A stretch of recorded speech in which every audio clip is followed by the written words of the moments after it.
Evening at the Movies is a proud member of the I Did Not Make These Rankings podcast network. Other shows in the network include Mass Debaters, The Sip List, Crushgasm, Love is Black, Men Are the Prize, Crime Rewind, and Literature Rebrews. You can find out all about our shows and more at idnmtrpodcastnetwork.com. Happy listening.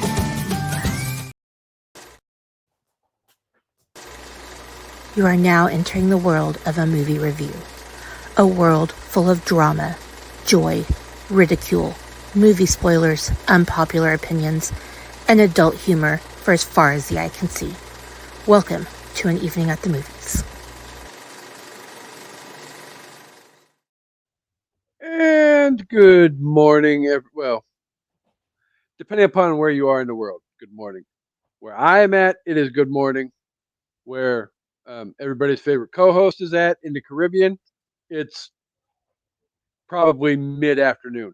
But we're not speaking to her right now because she's where it's nice and sunny. I have snow on the ground here.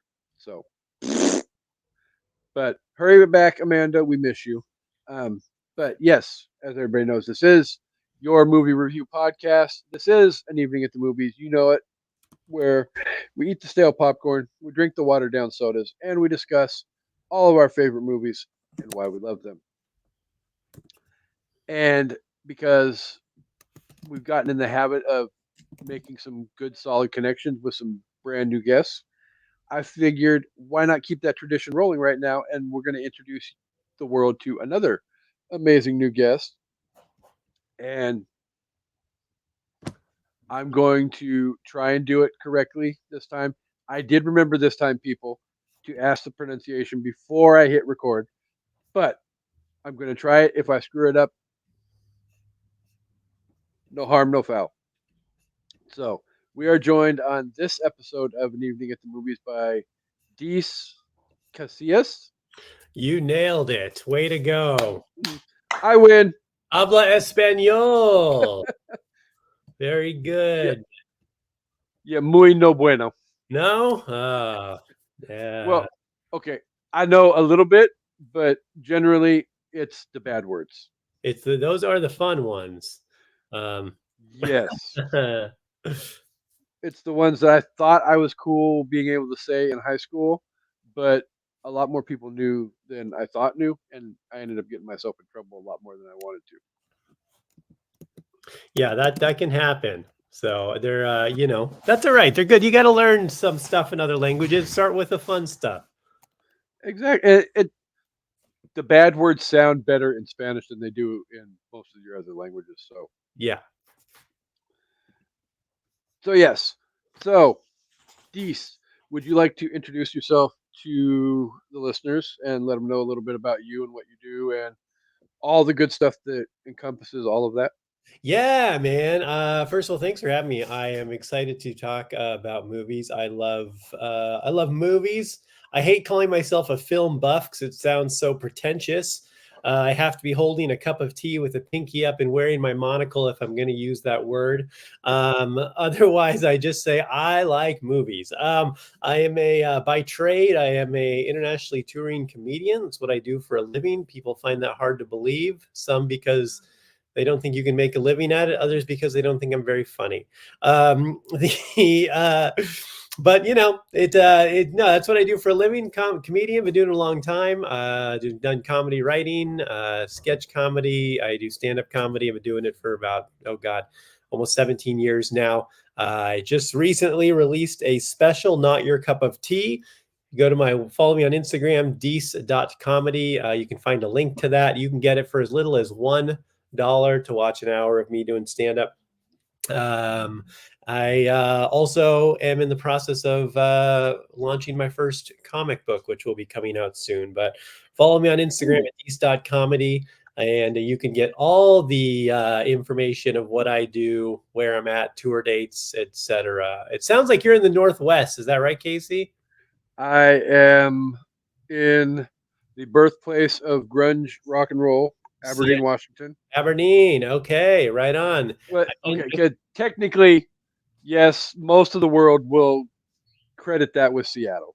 Yeah. But technically, Kurt was born in Aberdeen. Aberdeen, that's right. I have a good friend who is born in Aberdeen. I've done shows in Aberdeen. I'll be in the Northwest. Actually, I'm kicking off my spring tour in Washington State April 12th. I will not be in Aberdeen this time, but I will be all around in Kent, Burien, Seattle, Tacoma, The Port central part of Harbor. the central part of the state. Yeah, well, I was just naming places close to you. I'll be in Yakima, Spokane, That's uh, the other side of the mountains. yeah, other side, Eastern Washington also. So, but I'll be all over Washington, Oregon, Idaho, Montana in the spring. So, That's one of my favorite parts about the state is literally within a matter of just a couple hours, you can literally go from 8 different climates. yeah, I mean, because Eastern Washington is your drier, more, I guess, arid.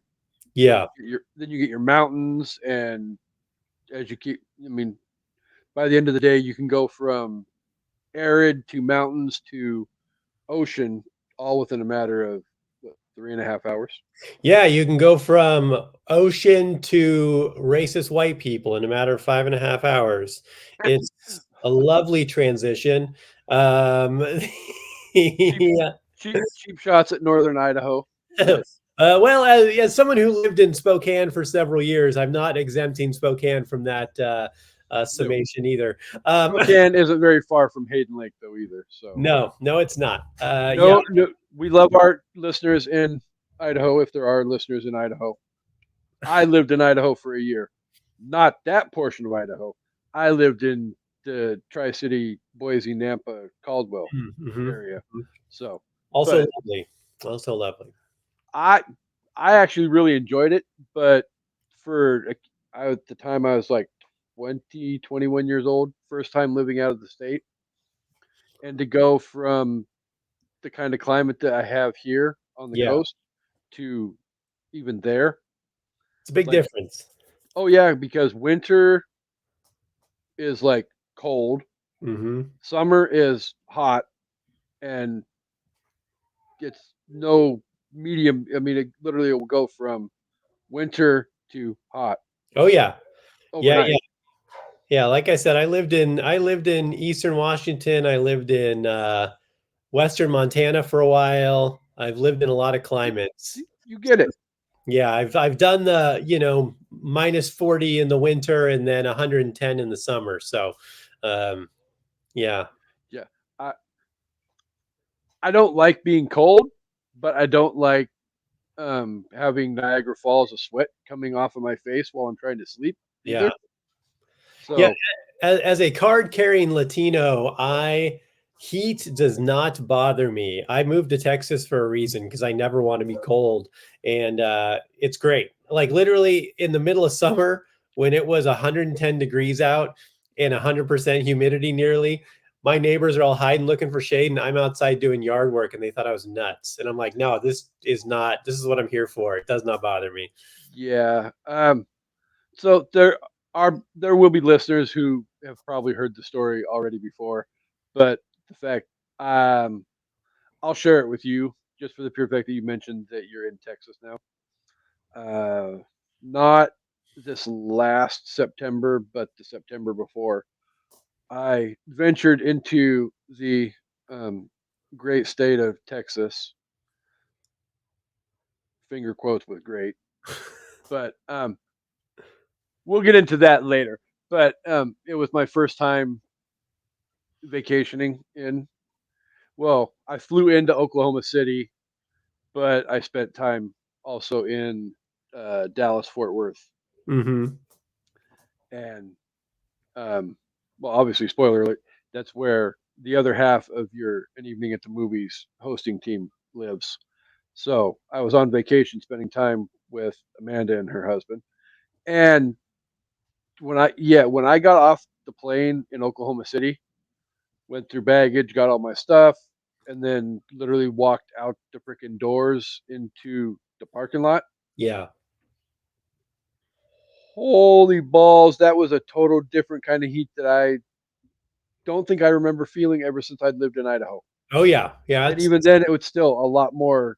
intense than even Idaho was. Yeah, I can get it's very hot. There's a comedy club in Oklahoma City I play every usually August, September, which is about the hottest time of the year up there. And it is, yeah, usually 110, real dry.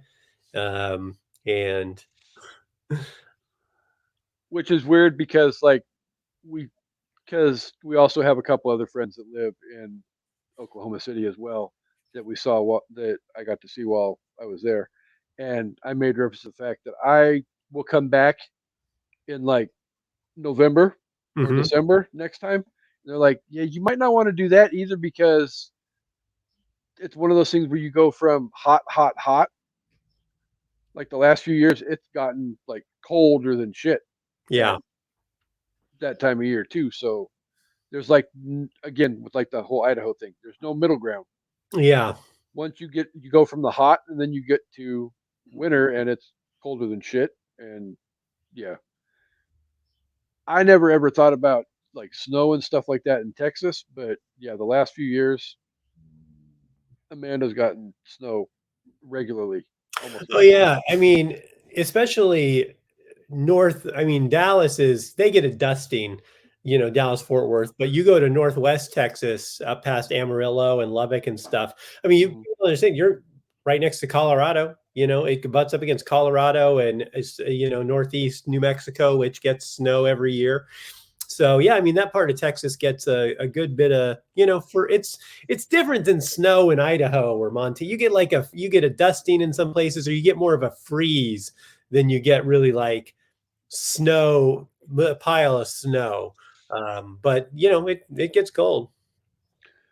It does, but not to severely take a left-hand turn.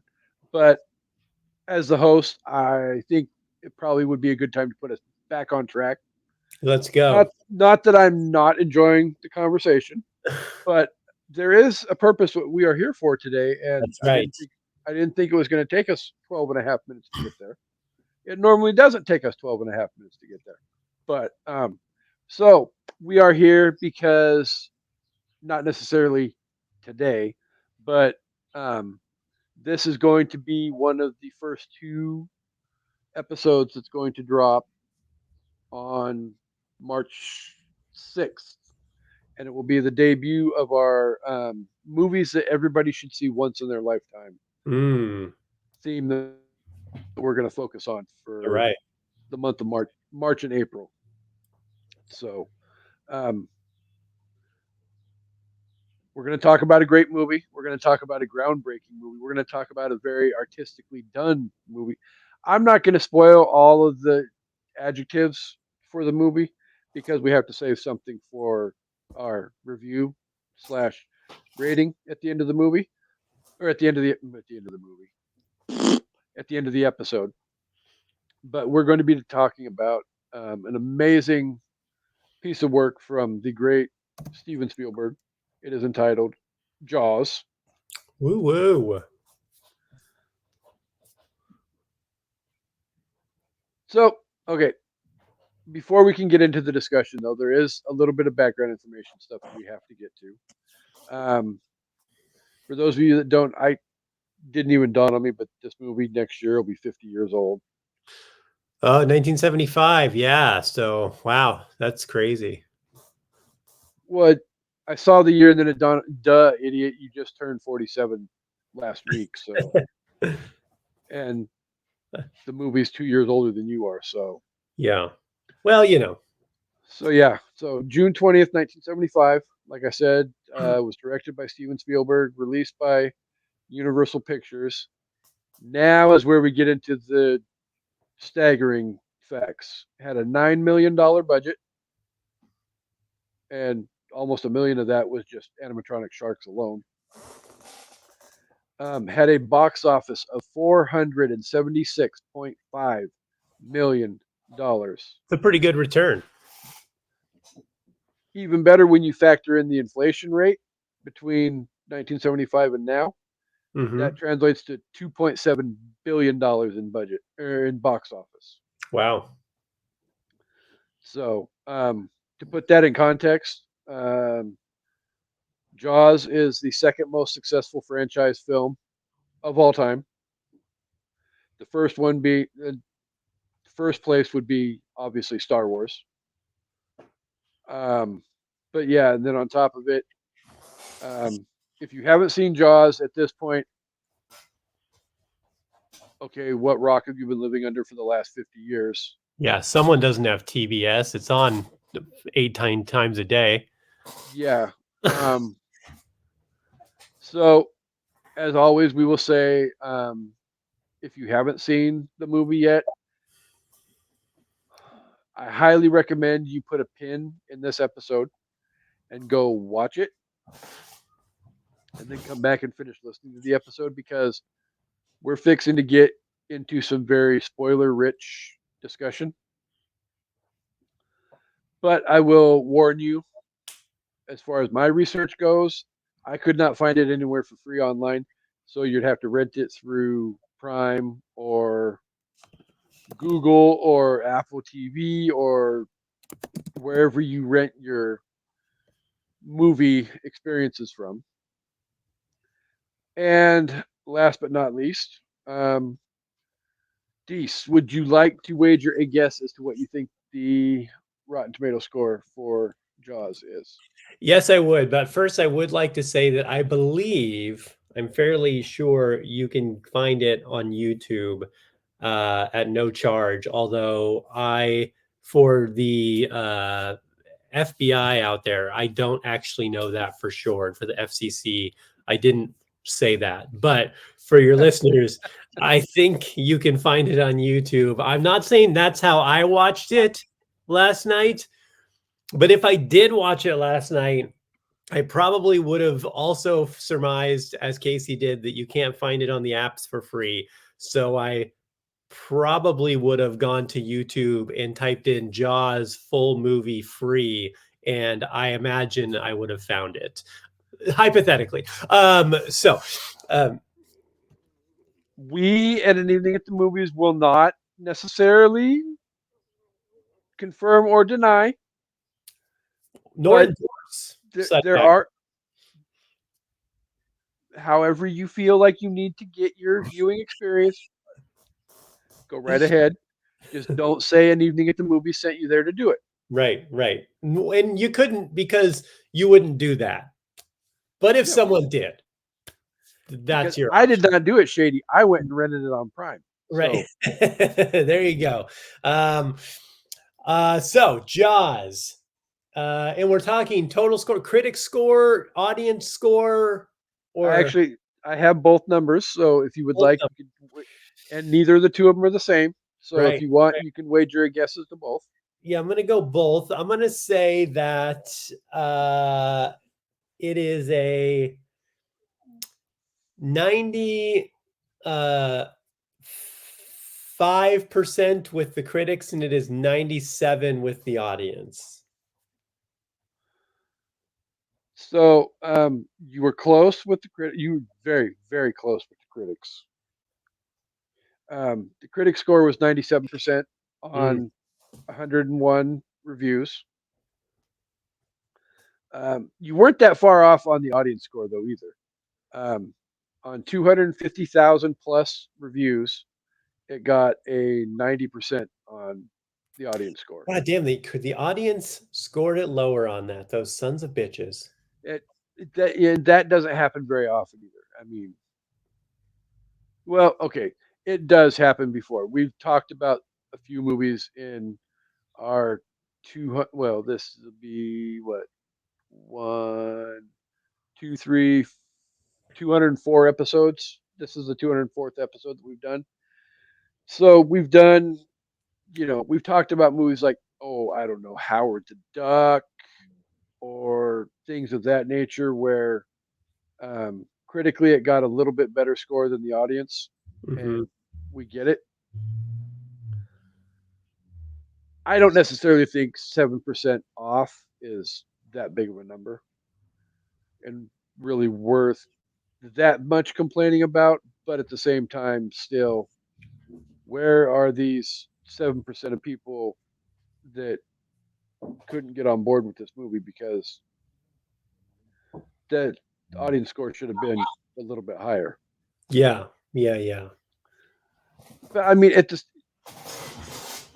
I don't profess to be a mathematician either, but I also know too that the more reviews you have out there, the more it's going to affect the overall score as well. So if you have 250,000 reviews compared to 101, Sure. Yeah. then It doesn't it, take as many or good or bad reviews to yeah, tip those numbers. when it's 101, yeah, you can have a bunch of 95s and whatever, and it's going to medium out that score. Where if you have 250,000 plus, one bad review can literally go and Right. tank your score quicker than anything. So, and because also we have had people ask for it before we get to the discussion, I will give everybody a brief plot description in case you haven't seen it. Again, I don't fault people for just, yeah, I'll watch it later and just listen to the show. So that's why we're going to go ahead and give everybody the brief plot synopsis. But when a young woman is killed by a shark while skinny dipping near the New England tourist town of Amity Island, Police Chief Martin Brody wants to close the beaches, but Mayor Larry Vaughn overrules him, fearing that the loss of tourist revenue will cripple the town. Yeah, I'm not going to try and pronounce his job title, but we'll just go with marine biologist Matt Hooper and grizzled ship captain Quint offer to help Brody capture the killer beast. And the trio engage in an epic battle of man versus nature. So I feel that's like that synopsis is making me not want to watch the movie. That's a terrible synopsis. I feel like that's a terrible synopsis of that film. That is a really, I mean, it doesn't make it sound very favorable at all. I'm holding out hope that through our discussion that you and I can help breathe new life into all of that, because again, not trying to spoil when we get to the review portion of the show, but this is such a great fucking movie. I really don't care what people want to say about it. It's just wow. So I'll go ahead and pose the question to you first. And generally, it's normally the first way or the first question we throw out there to get the discussion going. But what was it about this movie when you first saw it that you fell in love with? Good. Well, first saw it. I don't sure I could tell you the first time I saw it. But I grew up with a lot of. I'm from a big Mexican family, and I have a lot of cousins who are much older than me. That 20, 25 years older than me, because my dad's one of the youngest of 14. So Woo! yeah, so I had cousins who were 20 years old, when I was born. So they were all children of, of the late 60s, 70s. And, so those type of movies and, previous were things that they loved and my uncles loved. And I would watch these. I mean, I grew up watching old movies, even like Universal horror movies. I still love, like 1930s Frankenstein or like the original King Kong and just stuff like that. Because I grew up on that horror and any of those type of things. So I couldn't tell you the first time I saw Jaws. I just know I've seen it a lot of times, and I always enjoyed it. When I was younger, I more enjoyed it because it's a cool big shark, And then as I got older and really got a little smarter, I started to really understand the nuances of what a great film it was, the so I am but as yeah, I just, you're younger and you're like, yeah, big shark, cool action. Everyone, I've seen it a lot of times. And I when I was younger too, I'd seen all the Jaws movies, but I probably didn't even know which parts were from which ones, because you see them on Yeah. TV and you see them in between with commercials, and you're like, oh, this one's got Louis Gossett Jr. and there's some dolphins. I don't know which one that's from, but I know it's Jaws, now I know it's three. At the time, I was just Jaws. Well, 3D. Right, 3D. That's right. Yeah, because he's going through the glass, and they try and make it as everything was 3D that back. They tried to do 3D then. Um, but as I got older and really started revisiting it one time, I realized how much I'm like, oh, this is a fantastic movie. Like the it's just all foreplay is what I love about it. Is that Spielberg, first of all, like people really don't realize that this was the first like summer blockbuster movie. This is what created the summer blockbuster genre, in my opinion. Because if you go pre Jaws, there wasn't really that type of movie that had that type of a phenomenon that was like, this is the summer blockbuster. And that trend continued for, I mean, not really any, anymore, not as much, Well, but for most of moviedom over the next, 40 years. I mean, for my lifetime, I mean, I can't speak for before 1975. Well, I can't even speak for before 1977. But like you were saying, though, it's like I can almost remember from probably 83, 84 ish, Mhm. just about every summer there was some kind of huge Right. blockbuster. Not Yeah. as much back when we were kids, but as we got into the 90s and the 21st century, though, it's like you got summer blockbuster after summer blockbuster after Right. summer blockbuster Yeah. every Friday, sometimes even midweek. Yeah. So, I mean, but yeah, it's like Jaws was the launching pad for that.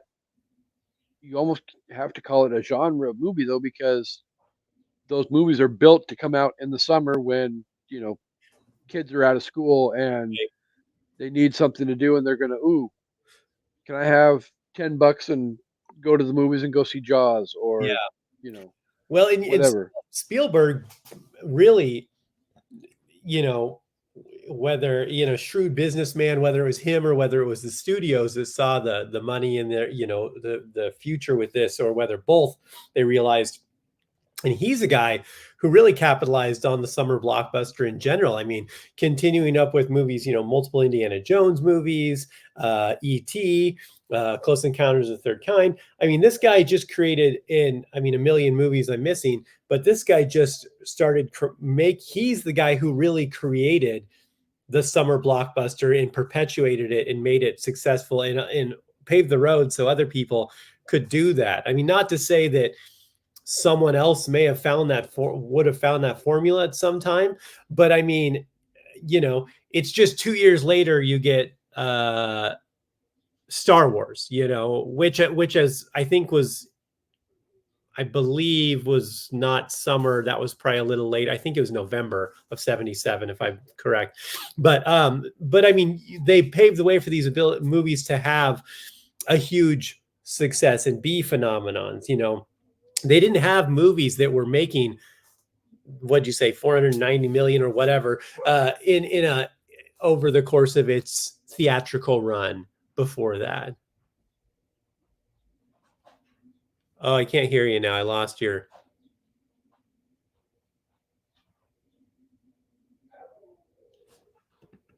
So, as listeners know, my headset tends to cut out There you go. Gotcha. from time to time. But yeah, they're even today by today's standards. If you make 470 something, 480, 490 million dollars at the box office, that's a hell of a box office to bring in. Right. There are very few movies that have ever climbed into that stratosphere as to what kind of money they make. And Yeah. And you're talking about movies that now cost $200 million to make, not 9 million.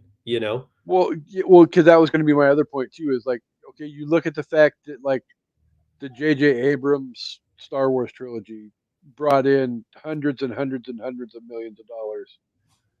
Dare I say, almost billions of dollars at the box office. But how much money did they have to spend to make that movie? Yeah, I mean, a couple hundred million per movie, I think, would I would imagine, or I don't know what Yeah, they're. I don't have the numbers in front of me either, but yeah, then you look literally at what Spielberg spent to make this movie, $9 million, and And then to have that kind of a box office return. well, not only that, but an infinitely better movie. I don't know where you stand on the new Star Wars movies, but I hated them when they first came out, and I recently did a rewatch of all three, and they're even worse than I remember. So here's the thing, and I'm gonna this is a little tangent I'm gonna say about the Star Wars movies and just movies in general. But what's the worst thing about those movies is that it's not that they're bad, it's that they're nothing. They're a zero. It's like an incomplete, which is worse than being bad. Because at least if they were bad, like the prequel Star Wars movies were bad, but they were bad because George Lucas took a chance, took a shot, and put it in a direction and said, "This is what we're doing," and he did it, and it didn't. It was bad, but he picked a lane. The new Star Wars movies were just like someone just shook up everything that was like close to Star Wars and just dumped it on a table and just here, look, these are all things you kind of vaguely remember. And then you end up with just a nothing burger. So, yeah, I will 100% second that because to me, the JJ movies realistically felt like um, and it didn't happen until the mouse came in and bought the licensing and all of that. Sure, that And was a big factor. now, but um, like you said, though, George Lucas was trying to do something with his prequels, and at the end of the day, whether he succeeded or not, that's for people to debate. I can say personally for me, I don't necessarily care for probably 2/3 of that trilogy, but one of the three movies I do.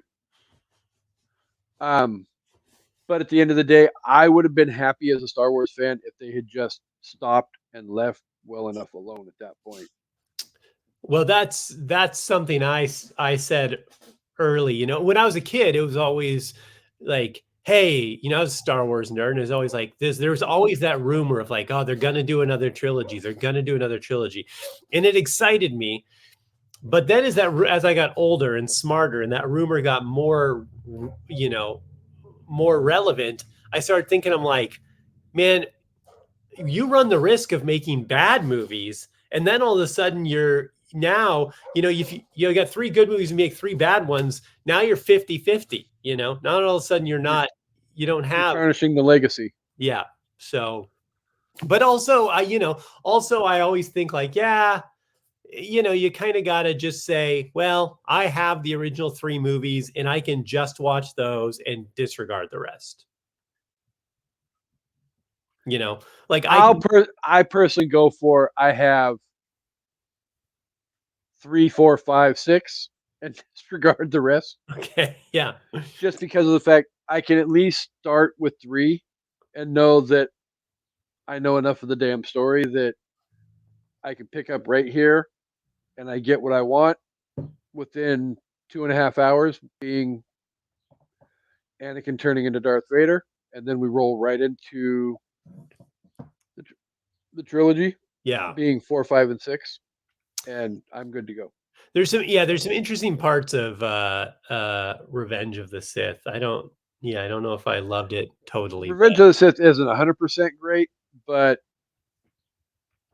yeah, it gives us the moment that I waited, you know, what 6 or 7 years for, yeah, that I wanted all the way back in '99 when Phantom Menace came out. yeah. But I mean, okay, so But steering us back Jaws. towards what we were talking about, though. Back to Jaws. Yeah. I will say this though. I can almost say the same thing that we were talking about with Star Wars with Jaws, though, because like as a kid, I remember enjoying like the fourth movie, Mm-hmm. but at the end of the day, it's like I watched it a few years back because it came on TV, and it's like this movie is not as great as I remember it being. No, none of the sequels are good movies. They're all cash grabs, which, whatever. Here's the thing. Here's the thing I will say with the sequels at the end of the day. I think they are movies that know they're movies that know they're a cash grab.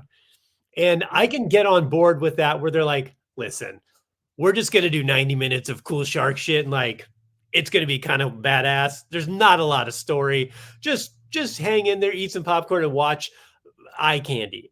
And like if you represent that to me, I'll be like, okay, I can get on board with that. I check out and watch this. But some of these movies, they present themselves as like, no, this is good. This is a good movie. And then you watch, you're like, no, this is a cash grab, cash crap movie. Um, so I do give some leniency when with the Jaws sequels because they are what they are.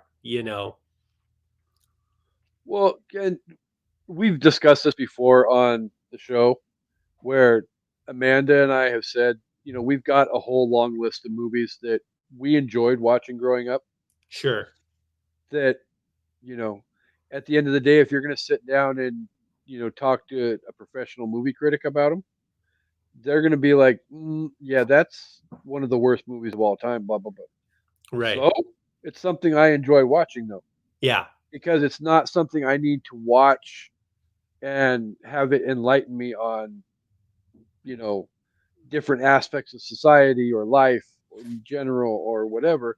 It just I can sit down and basically shut my brain off and enjoy the experience. Right. Like, listen, I can watch a Roger Corman movie. I can turn on Carnosaurs and have a fun time because I know it's going to be bad. I know what I'm in for. I don't turn it on and expect to get Citizen Kane. Um, so No. it's when the movie is presented as like, oh no, this is high art, and then you watch, you're like, no, this is trash. What are you doing? You know, um, the but yeah, I mean, it's the dichotomy of the franchise because again, the first Jaws movie was in years ago on my podcast, we did a list of what we considered perfect films, and Jaws was It's pretty close. in my opinion, it is a perfect film for what it's trying to be. Again, it's not high art in the standards of like it's not Gone with the Wind, but it's not the genre of Gone with the Wind. Uh, as for what it is, it's a perfect film, and my favorite thing about it, and it's the same reason I love the movie Alien, the first one, as we discussed before the mics heated up, was that it's so much, it's all the foreplay. Like you don't see the alien or Jaws, you don't see the shark until the end. It's just this nebulous thing, and especially years later when I realized that like you said, you looked at it, viewed it as a horror movie. It really is kind of like a slasher movie, but the best kind, where you never see the villain, you never see the boogeyman until the end. And when when it finally emerges, it just, even though it's obviously fake, by today's Well, standards, yeah. but you look at it, you're like, it's still kind of like, holy shit, you guys really paid this off. Well, that's a good comparison too, because it really is like a slasher film that you don't get the slasher until the end. Yeah. But absolutely zero fault on the big three for this, but you don't get that in Nightmare on Elm Street. You don't get that in Halloween. You don't get that in Friday the. Well, I You do in the original Friday the 13th. I will Yeah, say yeah, that. yeah. You do a little I bit. totally spaced that one off, and not the subject we're going to be discussing, but yeah, you get all the death throughout that entire movie, and then you don't get the reveal until that last 5-10 minutes of the movie where you find out, bam, it's Jason's mom, not Yeah, Jason. yeah. So, but Which a lot of people forget that that's how that franchise started. Um, the but hashtag thank you Scream for reminding us that Jason is not the killer in the original. yeah, but yeah, I mean, Jaws did No, get but it. that's the beauty part of this movie, though, is like you were saying, it's a 2 hour and 6 minute long movie, and the shark doesn't show up until, and I don't remember the exact number, but I actually scrolled my finger across the screen and saw the timestamp come up about the time you really see the shark in the movie, Yeah, and you're looking at between 2 hours or an hour and 45 minutes, hour and 50 minutes into the movie. right. So the shark doesn't show up until literally like 10 minutes left in the movie. Well, and the crazy thing is, we all know it's a shark. And Oh yeah, we all know what a shark looks like, but it's still your mind starts doing crazy things, that what had the reveal of this shark. And especially in a day and age where so many movies are just it's all money shot, it's all money shot, it's all gratuitous. There's no breath to let the film breathe and it really get your imagination uh running. And just that terror of like every time someone goes near the water, what's going to happen, or that scene when the I think it's the second shark attack when they're at the beach and that little kid gets eaten off the little we had that in the notes. yeah. The That was actually supposed to be a lot more vivid Hmm. and less psychological chess than it Uh-huh. was. But Interesting. because of the fact they were having issues with the animatronic shark at the time, Spielberg had to spend a whole lot of time trying different things and playing around with Yeah, how are we going to get this and have it serve the purpose that we need it to serve. And I'm not going to lie, those first two kills in the movie with the little kid and then that first one at the beginning, yeah. I see that first killing at the beginning of the movie. You don't even see a hint of the shark at No. all Mm-mm. in that first kill. And it's still the performance that she gave as an actress with those screams that she was literally, giving her all to. My stomach was in knots last night when I was rewatching the movie Yeah, because it feels incredibly real. And because of the reality of her screams, it's almost like you can feel every time the shark's jaws, for lack of a better term, clamped down on her and took a bite out of her. It's yeah, like, damn, hurry up and get over here. It's like, I can't do that. Quit screaming. yeah. Well, and not only that, but credit to what is not talked about enough is credit to John Williams, the who scored the film, and also famous Nah. for scoring. He's scored Indiana Jones. He scored Star Wars, Superman, E.T. Every great movie that's ever been made was scored by John Williams. Right, the guy's I'll just brilliant. say that. The guy's brilliant. I mean, as far as scoring films, the guy is amazing. But that his score for Jaws from the opening scene where it's just that slow cello, and like Yeah. it's instant horror, and the fact that the pace of it slowly starts to pick up, and as you're looking through the eyes of the shark and the opening scene, kind of going through the water, and it's you're already just that alone is like sets this tone of terror of like, oh my god, this is you're it's already spine chilling. Yeah. Because literally, as the credits are rolling, you're literally swimming along the bottom of the ocean from the shark's point of view. Uh-huh. And to me, that is an incredibly artistic way of approaching that. I mean, they literally could have just, given you a big wide shot of the ocean and just rolled the credits, rolled the credits, rolled the credits, and then as soon as you know the last credit rolled up, then start the movie. But yeah, you're almost getting that perspective of I'm the shark, I'm rolling up on the scene, and shit's about to happen. Yeah. The credits stop, and then the movie starts. So you get that feeling that you're rolling up on the scene. You know, Chrissy and the guy she's with go running across the beach to go swimming, and now all of a sudden you kind of sort of know what's going to happen, but you don't know how messed up it's going to be, Yeah. and you know it puts you in a different. It definitely sets the stage with everything going on that needs to be going on in your head for how this movie is going to play out. Yeah. Because again, all of this stuff goes on up until you know, spoiler alert, Quint's death at the end of the movie. Yeah. Very minimally do you see any hint of a damn shark throughout the entire movie. Right. Yeah. And then it's finally when he attacks the orca at the end, the orca being a boat, not attacking a killer whale. Yeah. But yeah, when he attacks the orca and flops himself up over the ass end of the boat, and yeah, if the opening kill wasn't enough to get you, the last kill will get you at the end, because that's where we're done with the psychological stuff. We're just gonna go Yeah. full on Explosive. watch this old guy freaking get literally consumed by a 25-foot shark. And then on top of it, yeah, the good guys win in the end, and we had to blow the shark up. Right.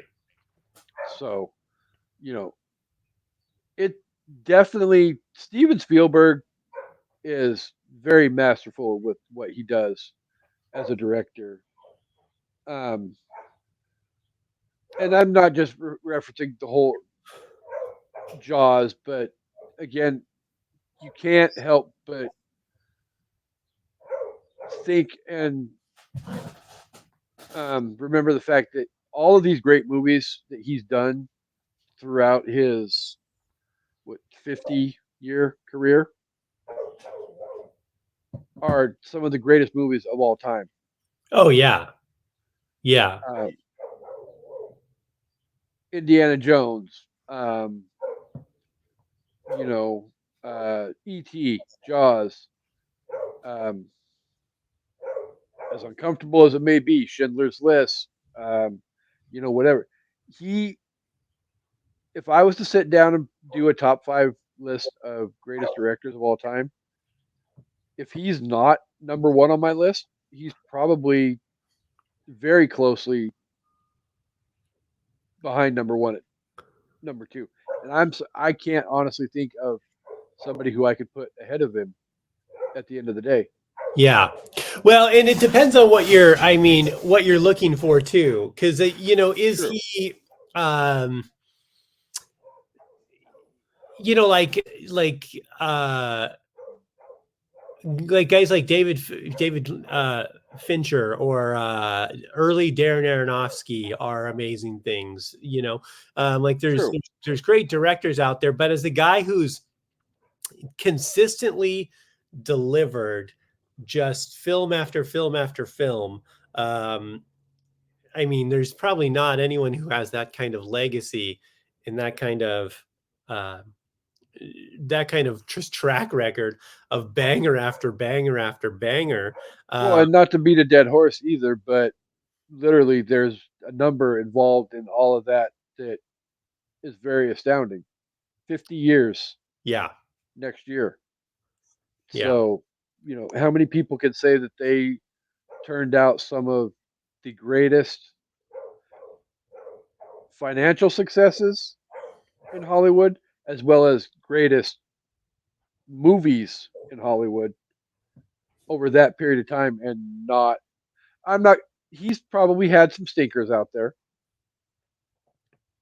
You can't have 100% perfection at Sure. the end of Yeah. the day. Yeah. But you know, I would wager a bet as to say his great masterpieces by far outweigh any stinker that he's ever created. Well, no kidding. I mean, God, I mean, you know, just think of like Jurassic Park. I mean, you're talking about a movie that was made 30 years ago, and I think visual effects still hold up to today, Oh uh, yeah. and is just a phenomenal. I mean, that's a rewatch. Talk about a rewatchable movie. I think that's maybe where it is Spielberg probably has the biggest breadth of like the most rewatchable movies out of any director. You know, I mean, he's made so many movies, he's made so many great ones. And as much as I love like certain Darren Aronofsky movies, I'm a big Darren Aronofsky fan, his early stuff. Yeah. But I mean, like Black Swan, I think is a phenomenal movie. Uh, Oh, incredible movie. but also, I don't want to watch that 3 times in a week. It's heavy. I could watch Jaws 3 times in a week. I could watch Jurassic Park 3 times. I have watched Jurassic Park 3 times. I will go even for. I've watched Jurassic Park 3 times in a day. Thank you to my nephew. My nephew loves the Jurassic Park movies, Yeah. and yeah, I I think he more loves the Jurassic World movies, which are a lot less Steven Spielberg esque. Oh yeah. But Steven Spielberg walked with Jurassic Park so that Jurassic World could run. Yeah. Well, because I think Spielberg only directed the first, Mm-hmm. and did he direct the second one? I don't think he did. No. I mean, I know he executive produced all of them, but um, yeah. So yeah, I mean, the guy, he's really just done. I mean, there's no one even on par with that kind of. Uh, I mean, I don't even know if there's anyone on par with that kind of output as a filmmaker. Period. Let alone good movies. Well, I mean, just over my lifetime alone, no, because even like George Lucas, He's only directed like 6 movies. yeah, No, like maybe 9.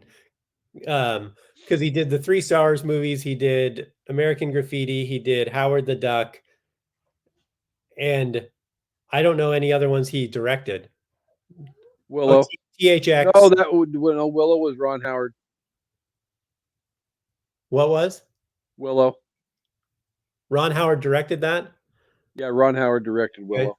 So yeah. So I mean, I don't know. So I mean, he only directed.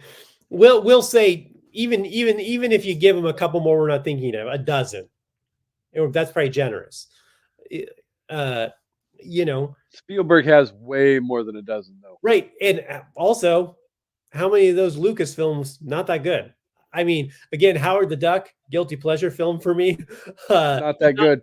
Not that good. But a guilty pleasure. I mean, I'll watch it, but it's not that good. We already discussed the Star Wars prequels. You know, Yeah, American Graffiti is critically people like it. I don't. I don't. It didn't really do anything for me it's personally. Lucas's version of Grease. We'll just leave it at that. Right. Yeah. So, you know, and I mean, you talk about it, you start thinking about other great directors. I mean, what Scorsese? Okay, but he does a movie every 6.5 years. You know, like on average, you know, he's done some closer together, but it's like He's how many more? done. I think lately he's gotten a little bit more frequent with his movies Right. Sure. than he was when we were younger. But also, I think the quality of his movies has gone down significantly. Yeah, I he's done. There's been some great movies out, but yeah, he's also had some stinkers as well. So, I mean, I don't want to say he's doing bad, but No, you're talking about comparatively to some of the stuff he's done. It's a huge, I think yeah, there's a huge swing, you know. But I mean, the bar is high. He's you know, when you've got stuff like Goodfellas, Casino, and The Departed. the Yeah. yeah. For me, that was probably his last. Well, no, Wolf of Wall Street was very good in my opinion. Yeah, I'm still in Amanda's doghouse with that one because I still haven't seen Wolf of Wall Street yet. Really, But highly suggested. That is a very very good in my opinion. as we all know, the number one rule on anything at the movies is if the movie gets requested to be on the show, I will put it on the schedule. Maybe not as fast as people want it to be, but it will get on the schedule. So um, I feel like Amanda's probably going to be requesting it sometime in the semi near future. Yeah. But um, but back on topic though, as far as Spielberg goes, one last thing that I happened to find on doing my research, as problematic as everything was with this movie, he almost quit directing in the middle of this movie because he was so frustrated and had enough with all the problems that was going on. Really? So, had things not gone the way they did, we may not have gotten. I don't think he would have quit directing as a whole, per se, but what exactly would we have gotten as far as Jaws goes if he had quit? Sure. Yeah, that's a good question. I mean, who would have finished it and what would it have looked like? Um, and how would that affected movies in general? Again, with Jaws kind of being the breakout as the first um, summer blockbuster, as we said, how would that if the movie didn't achieve that because Yeah. of the lack of quality, potentially, what would that have looked like for cinema in general? Well, because you also have to remember too, this is prior to John Carpenter writing and directing the original Halloween movie. Hmm. So there's, I feel like there's definitely elements of Spielberg's vision that Carpenter used in that movie as well, especially with the various point of view shots early in the movie Hmm. from where you're as the viewer viewing things as if you're Michael Yeah. Myers. Yeah. You get that, it harkens back to that opening credit sequence where you're the shark, and even throughout the movie, because there's even perspectives of like in that first kill where the shark's coming up and getting ready to attack the skinny dipper, and you're coming at it from that perspective where you're the one coming up out of the water to attack her. You But know, that is actually a film that is that film. What am I trying to say? Technique was actually innovated by the master of horror and suspense, Alfred Hitchcock. true. He was the first one to innovate the POV film technique. So, I Spielberg being a student of film, I'm sure was able to Oh, I'm utilize that very unique technique for Jaws, and you know, I'm also a lover of film enough to understand the fact too that I don't think anybody per se 100% creates something on their own. A lot of it is borrowed and improved upon sure, from what sure, others have done prior. Whether, Hitchcock, like you said, obviously, basically created that view, but Spielberg also evolved it with his view as well. And sure, yeah, not necessarily saying he does it better, but he takes it definitely to another level yeah, yeah, yeah. where, and, other people like, you could harken on the fact that George Lucas, took special effects and evolved them to what they have become, today. Because without some of the stuff that he had done with Lucasfilm and ILM and all of that, yeah, we probably would have gotten the evolution of special effects, but he was in on the ground floor of helping create what CGI and special effects would become Yeah. in the end of the 80s, into the 90s, and 21st century. So Oh yeah, definitely. I mean, again, I'm such a fan of practical effects though. Um, over CGI mhm. personally, like because you look at a lot of the stuff Lucas innovated with the original Star Wars trilogy that they weren't doing or found better ways to do what they used to do in sci-fi. And I think so a lot there's a lot. I mean, there's a lot that you can tell is obviously special effects, but man, there's a lot of it that you're like, especially for the time, like this looks pretty good.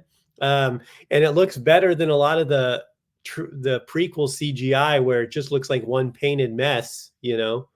Yeah, I I will say this as far as that goes before we dive into our next discussion topic. But the one thing that we did get with Lucas's prequels that I thought was kind of cool was we actually got um, the ability to see Yoda actually fight as an agile Jedi Knight Mm-hmm. and not have it. If you look at Yoda from like Empire Strikes Back, you're not going to get that quality of you know being able to fight as a puppet. Yeah, yeah, yeah. It does give you some ability to do a little bit more. Hmm. Um, but man, a lot of that it's just looks so green screen and fakey in that prequel where Oh it's so yeah. jarring. The uncanny valley is not that uncanny in yet in those prequels. So Um, was there anything about the movie that turned you off at all, not enough or you didn't get nudity. behind? Um, no, I'm kidding. The um,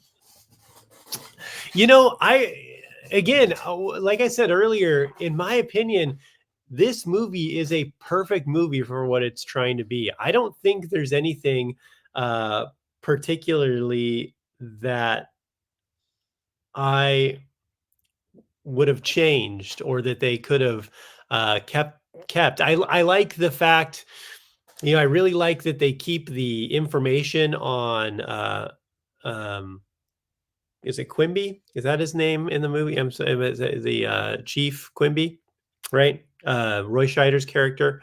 Oh, Uh Brody. Brody. Who's Yeah, Quimby? Am I thinking who the fuck is Quimby? Quint is the captain of the boat. Chief Quimby. Why? What am I thinking of? Anyway, the Simpsons. Brody. Yeah, that's it. What the fuck, a chief? Brody. Chief Brody. He um the I like that they keep his background and why he's so petrified of water. Like they don't really get into it, you know. Uh, No, they don't. and I think I love that. So again, I think we talked about this earlier. Like less is more sometimes, and the fact that you can just be like, we don't need a backstory. Like we don't need a flashback on why he had some traumatic experience at a lake one time or whatever. You know, like just give us that unknown is what keeps you attached and keeps you kind of like, well, why is he? And then you never find out, and you're just like, oh my god, who knows? It just keeps you the momentum going. Well, because that's one of the biggest things too. Is had they gone deeper into that story, it could have slowed the flow of the movie down a Oh yeah, lot more. yeah, And at the end of the day, they're giving you enough that it's like, okay, he's not friendly with the water, but you know, it. let's move on and get to what the story actually is, and all of that. His fear is a part of it and a part of the psychological aspect of it, but it's all about the community and surviving this horrific weekend of shark attacks. Yeah.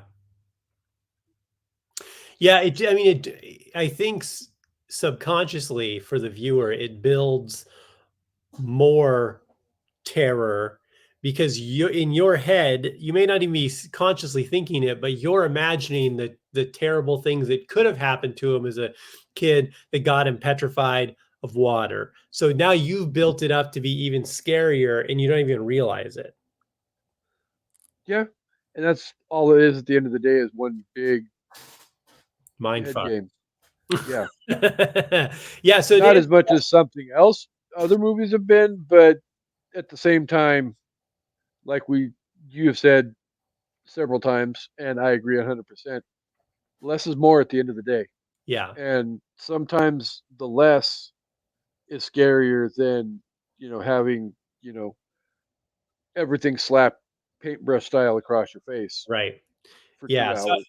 So I mean, to answer your question, I don't know if there is anything I don't like about the movie that I would have changed. It falls in the category of a perfect movie for what they set out to do, um, and I think they nailed it. Yeah, I would probably second that. I mean, even the fact that like the Rotten Tomato critics gave it a 97, that's pretty much damn near a perfect score in my Like, opinion anyway. do you have the Rotten Tomatoes in front of you there? I can go ahead and make your point, and I'll pull it up really quick. Like, pull up a bad review. Let's read a couple of the bad reviews. Let's see what these people had to say that was negative that they didn't get out of Jaws that they thought they were going to get. I just want to hear what someone would think is that there was lacking. There we go. And Jaws. Yeah, I mean, what do these people think that they were expecting to get? Like, oh, there wasn't enough love interest between the boat captain and the shark. I really thought they missed an opportunity to think what. Yeah. Huh. So we have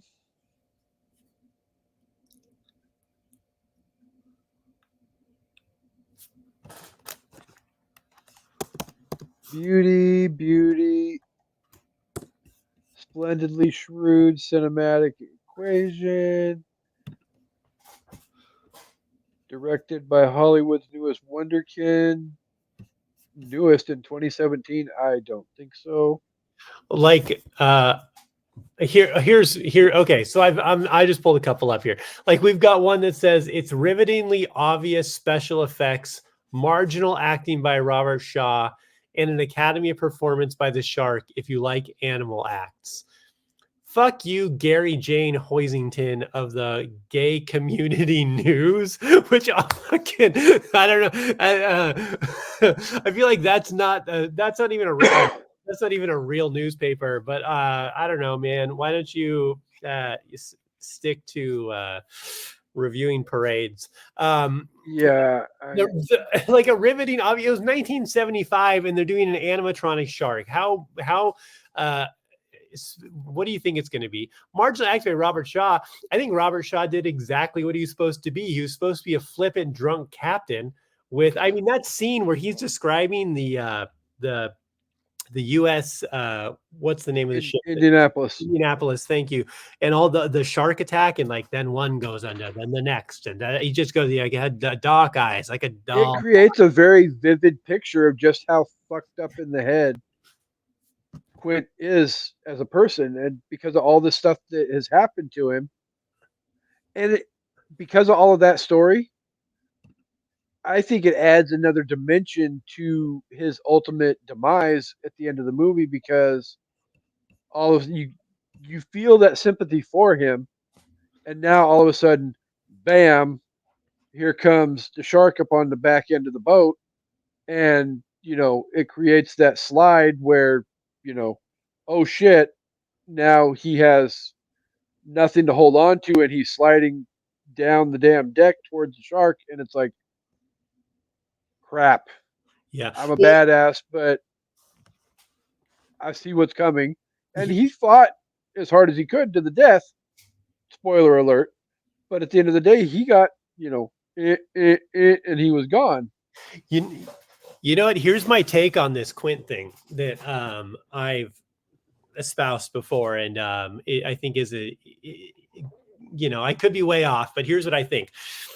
I think that he, as a fellow soldier that survived that experience of the U.S. Indianapolis, had survivor's guilt for being one of the people that survived that experience. And he felt like he should have died then, which drove him to be this kind of loner, alcoholic, just out on the ocean, just trying to kill anything he can to get back at the ocean, but also took this job to go after this shark and took these chances because, in a sense, he thought he deserved to die too. He should have died. So, Wow. I never thought of it from that perspective before. I mean, that, and to me, I mean, again, I could be wrong. That's a lot of, editorializing on my part.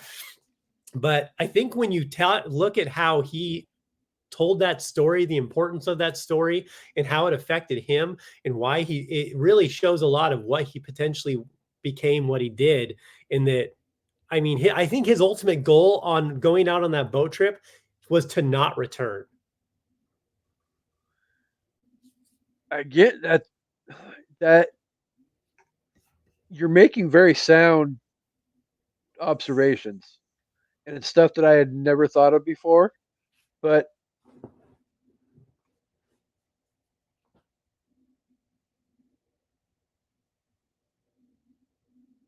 Oh, I lost you again. okay, There you go. okay. So I'd never thought of all of that as well. And I definitely think that perspective adds a whole nother layer to that story that I Mm-hmm. had never even thought about, with just how psychological this whole story really truthfully is at the end of the day. Yeah. Because you don't necessarily get it as much with Richard Dreyfuss's character, but No. Quint and Brody definitely are, if you want to open your mind to that aspect of the story, very psychological characters throughout the whole process. You don't get as much with Quint in the beginning, but once Quint becomes a major part of the story, Yeah. especially that last night when they're sitting down and having the drinks, and he recounts the events of delivering the bomb to Hiroshima and Yeah. everything that happened to the USS Indianapolis and all of that. And then, literally one by one, like I think you said, 1,300 people went into, or 1,100 people or whatever went into the water, and only like 111 or something like that came out. Yeah. So, you know, experiencing something like that has to be a very traumatic experience. Oh, yeah. So, Especially when you're in the military and like there's so much of camaraderie and brotherhood, yeah, where you feel like you have to have each other's backs, and to think that and I think there's the survivor's guilt of like, why taken, I should have been taken with them. why not me? Yeah. um should have been me, not them, and that whole thing. So I think he spent the rest of his life uh yeah, abusing himself and being this fisherman, just going out there every day trying to kind of like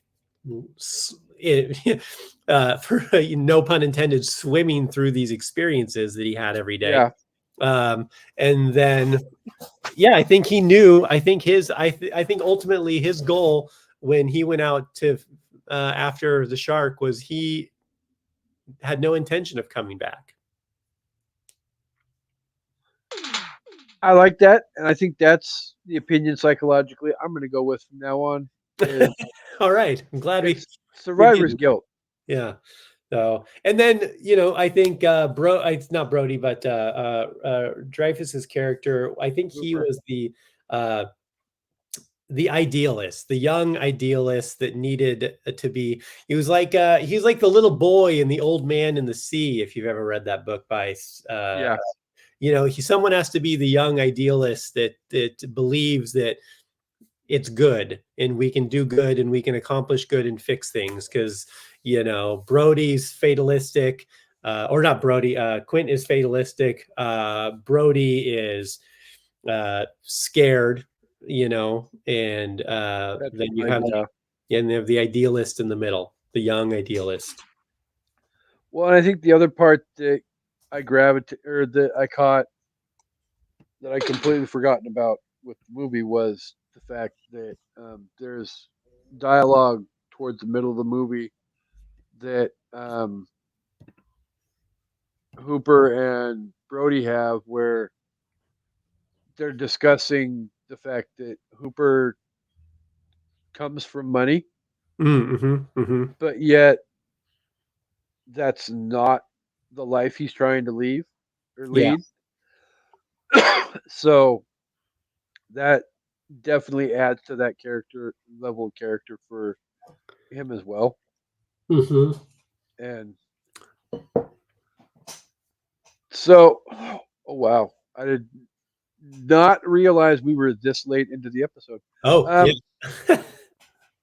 um, so for lack of cutting things short, because I really don't want to, because I feel like there's still so much we could talk about. But if you were to rate this movie on a scale of 1 to 5, I have a feeling I know what your rating's going to be. But um, if you could rate it on a scale of 1 to 5, with 1 being hot garbage and 5 being perfection, what would you give the movie overall? Are we doing halves? You can do halves, quarters, whatever the case may be. Okay, okay, okay. Um, um, well, here's the thing. They always say that, like, when you're younger and you're like rating hot girls, they're like, you can't attend, there's no such thing as a 10. So the 9 is the highest you can do. And I'm like, well, then why are we doing, if 9 is the highest, then we should be doing 1 to 9. Then 10 doesn't even exist. If a 10 doesn't exist, then why is it on the menu? You know? Exactly. Uh, so I don't want to take that approach in this case. I think as far as the film goes, as far as quality, story, rewatchability, something that also, in my opinion, has aged very well. Um, despite the obvious animatronics of the shark, which still for its time, I think looks good. But the whole film story itself has aged very well. I'm just going.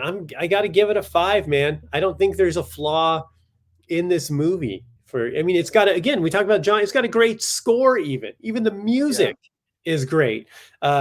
So I don't think it's got this particular movie has any flaws. No, I I thought about it last night after I got done with the movie too. There really isn't anything I could pick apart as giving a reason for lowering my score lower than a 5. Yeah. Um, the script, the writing is amazing. The directing is incredible. I feel like the acting definitely served the ultimate purpose of the movie, and I feel like especially Roy Scheider, Richard Dreyfuss, and Robert Shaw gave incredible performances as well. Obviously, John Williams is one of the most talented um, musical conductors of all time. There's no doubting that by any stretch of the Yeah, we're talking to you, Danny imagination. Elfman. Keep it on the shelf. Nobody needs you as long as John Williams is around. Uh, I I don't have as much of a problem. I think Danny Elfman and his style match the genre that he tends to work with, he is being good. He does. Yeah, he's. I'm just. Tim doing Tim Burton stuff. Yeah, But if you're gonna put him on, if you're gonna compare him and John Williams, that's like apples and oranges. And John Williams will win every day of the week and twice on yeah, Sunday. yeah. So, but yeah, it's easily 5 out of 5 in my opinion. And even to the same extent, it and you brought it up a couple of times, and Amanda, it's her favorite word as well is rewatchability. Hmm. Yeah, This movie is so rewatchable, and the fact that the story is still insanely relevant today. I mean, literally, like every aspect of the story could legitimately happen in a small oceanside community yeah, today, yeah. as it Well, could have 50 it's years ago. it's one of those things that also doesn't become obsolete. You know, Uh-uh. like um, because the well, I mean, we're fishing the ocean's pretty good. We could run out of sharks eventually.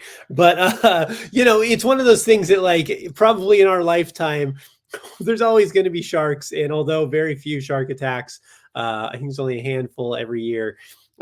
There's uh It's it's still enough to make me not want to go swimming in the ocean. There you go. It is a real fear people have because there are sharks out there. So it's like it's a genuine real life. You don't have to put yourself in a crazy situation. You're not talking about some demigod who lives in an alternate reality and knows magic. You're like, no, these are just people who go to the ocean, and like that's most people. Well, no, So that's the beauty part of this movie is it's not like you said a supernatural being like Freddy Krueger or Jason Voorhees that you know you can watch on TV or in a movie theater and be scared of, but you're never going to come face to face with that in reality. yeah, like there's You no could theoretically, on paper, come face to face with a shark in the ocean. right. Yeah, there's almost zero suspension of reality required in this film. I think Yeah. maybe the only thing that really is, I mean, obviously the sharks, the size is a little exaggerated.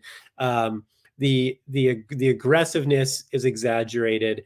Like sharks are serial killers in that way. And the scene when it's obviously its size overtakes the boat is Uh-huh. exaggerated. But sharks do attack people. Yeah. Can attack people. Sharks are out there. Things. So I mean, like there's reality. It's very based in reality. There's very little to no suspension of reality when watching this film. So it makes you have to live in it a lot more. Exactly. So, at running the risk of the fact that we're almost an hour and a half into the episode, and generally I try and keep things to an hour. Wow. And I still feel like we haven't even begun to scratch the surface on all of the stuff for this movie. You could really go for a long time, and yeah. So So definitely, this was an amazing amount of fun. We cannot end the episode, obviously, without thanking the listeners for being here each and every week. You guys are incredible. You guys are the reason why we have officially now 204 episodes out there, why we've been doing this for 3 years. Um, I appreciate you guys. I love you guys. You guys are freaking amazing. Um, again, really quick before I get to what's coming up on an evening at the movies, we'd like to turn the floor over to Deece and let him talk a little bit more about his stuff and all of that. And as well, I will be providing links on social media and in the show notes for any of the stuff that he can provide me with. But just go ahead and let the audience remind the audience a little bit about all the stuff that you have coming up and all that, if you would. Yeah, yeah, guys, just go to deececomedy.com. That's my website. It has links to all my socials on there. Most active on, Instagram, Facebook, deece.comedy on Instagram, or Deece Casillas on Facebook. Follow me. I do live shows all across the country, internationally also. If you're in other countries, I may or may not come to your country. But I also have a lot of stuff online. I do, yeah, like I said, I filmed a special that was released a few months back. So it's called Not Your Cup of Tea. It's available for purchase on my website. You can get it for as little as $1. It's all donation based, so you can pay whatever you want. You pay a little as $1 and you'll get the link. You can watch the whole hour. Yeah, so check it out. It's easy, it's good, it's fun. Follow me on Instagram. That's my big thing. I'm trying to get better at building my Instagram following. My Facebook is huge. I need to build that Instagram. I've been bad at it for a while.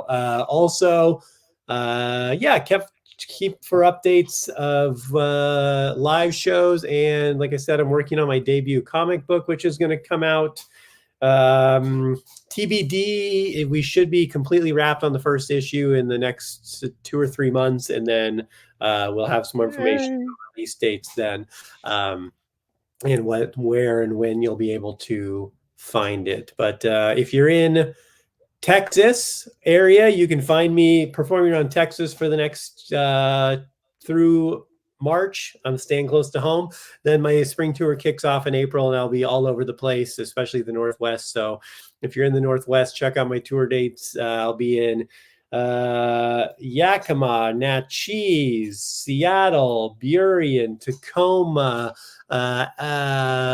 Kent, Newburgh, Oregon, Portland, and then I'll be in Whitefish, Montana. I will be in Big Fork, Montana, Missoula, Montana, all over.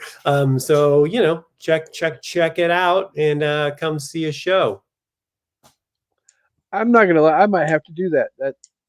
It's been a while since I've been out to see a live comedy show. Yeah, I don't know what the closest thing to Aberdeen I'm doing is. Probably like, By those cities that you listed, probably Tacoma. yeah, Tacoma or Kent, something like that. Yeah, I'd have to see it. But yeah, that's probably closest to you. Yeah. But yeah, well, yeah, most of the stuff that you listed as far as this side of the mountain is all semi-localized into the King County, Pierce County Yeah. region. So, um, definitely. And again, like I said, I will provide. I wrote down some of the information while he was talking, but I will get the rest of the information as well and provide links and all of that on social media as well as in the show notes as well. All right. And as much fun as this was, I definitely 100% would love to extend an open invitation.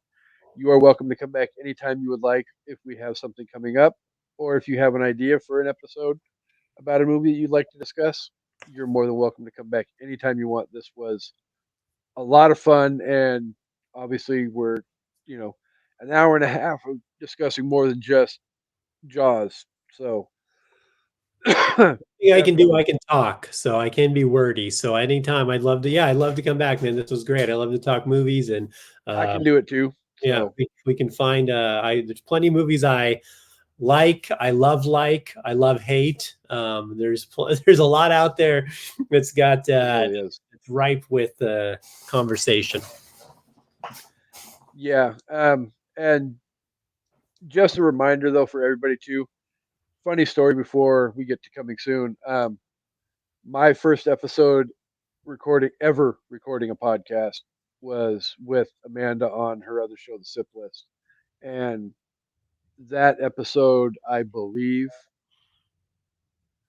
we clicked so well that I'm thinking it was like 3.5 hours long that the Yeah, episode ran. So that just goes to show everybody how much I love to talk.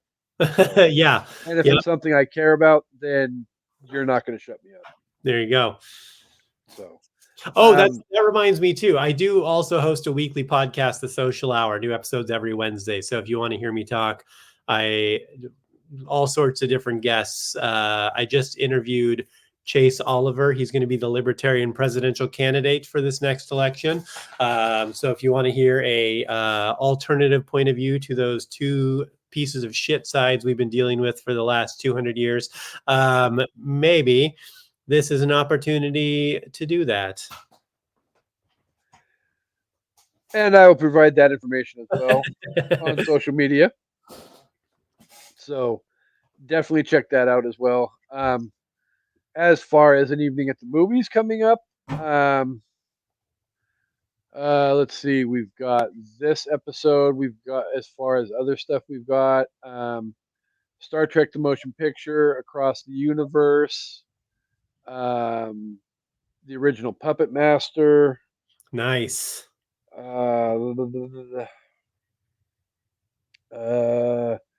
Natural Born Killers is coming up as well. A Few Good Men.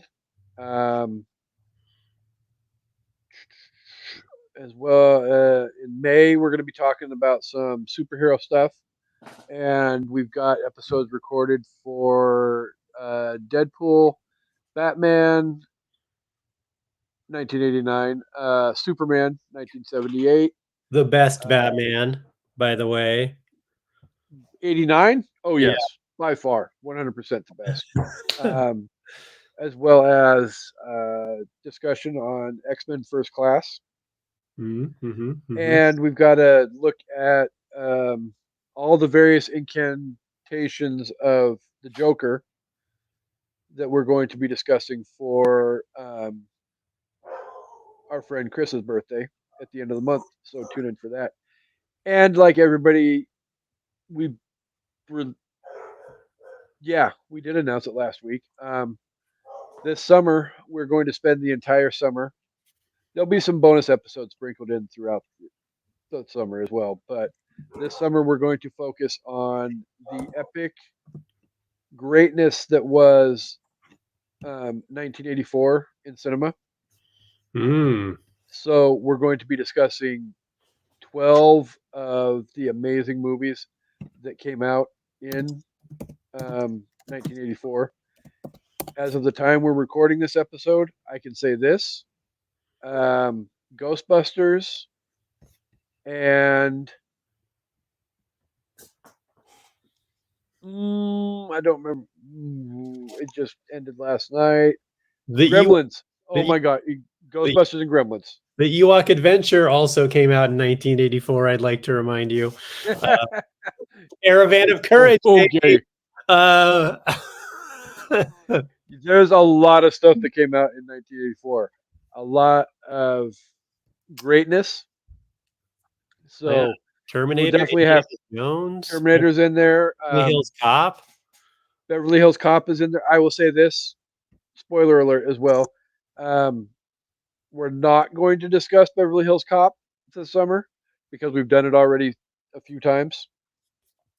But as a suitable replacement, we will be discussing Beverly Hills Cop :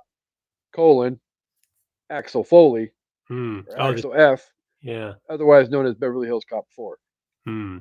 Wait, oh my God. Do you know what came out in 1984? Chud. Oh, wow. Have you ever seen Chud? Not since I was like 9 years old. Cannibalistic humanoid underground dwellers. What a great. Yeah. Wow. I'm looking at 1984. There is a lot of a lot. There really there. is. So, okay. Just looking at some of the big name stuff right off the top of your, everybody's head: Temple of Doom, Gremlins, Nightmare on Elm Street, Nightmare on Elm Street. We're not tackling Nightmare on Elm Street either because of a valid argument. But Toxic Avenger. like I said, a lot of great. To me, it always felt like 1984 was really the year that movies really started taking off because wow, you start getting into now, 1985 had a bunch of great movies, 86, 87. And by the time you're getting into the 90s now, with multiplexes taking off like they were, Yeah. so many more movies were coming out. And it was like, rapid fire, hand over fist, all year long, movie. Yeah, this is I mean, I'm So, looking at you've got Red Dawn, you've got, mhm. Neverending Story, there's a Conan movie, Footloose, Dune. Conan the Barbarian. Yeah. Holy shit, yeah, that's a powerhouse year. So, And I feel like even if we did 12 movies to get us through the entire summer, there's still going to be a lot of movies that are going to get yeah, left yeah, in our wake. So that was one of the reasons why I felt like it was a good idea to do the whole summer of 84, as we're going to call it. So because it is the 40th anniversary as well. yeah, But, you know, it's a good idea to pay tribute to the epic greatness that is great movies. And that's what we here at An Evening at the Movies are all about. So, again, thank you, Deece, for being here. Thank you to the listeners for being here. And at the end of the day, we hope you guys all come back for An Evening at the Movies. We will see you guys next week. Have a good week, guys. bye.